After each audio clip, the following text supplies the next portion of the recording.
Madam Speaker, my vote could have gone to either Kong Toby Chanco, Kong Duke Frasco, or Kong Miao Kiko Barsaga. But since they are not on the list because I think they're not ready to run yet, maybe at least not for now, I think the House needs a major institutional change, institutional reforms, not just cosmetic changes.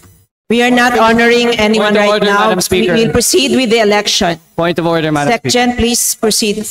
Atuta din ni Speaker Martin Romualdez. Medyo masakit po yung termino na yun. Pero nung sinabi po ni Deputy Speaker Ronnie Puno na si Congressman Bogie D ay inihabilin ni Speaker Romualdez sa mga leaders ng mga partido na siyang suportahan para makapalit niya, medyo may mga nagtaas po ng kilay doon. So, meron po tuloy nagsasabi, ba't ba kasi si Congressman Bogie D ang inilagay? Ba't hindi si Congressman Toby Chanco na medyo aktivista ang dating in the sense na he doesn't hold these punches, ano? Talaga naman kita nyo, nakikipagbakbakan yung Toby Chanco, pag ang pinag-uusapan po ay transparency sa budget. Pinangalanan nga niya yung kapwa niya Congressman Saldico at pati na rin po si Speaker Romualdez tungkol dun sa namanggel na 2025 budget.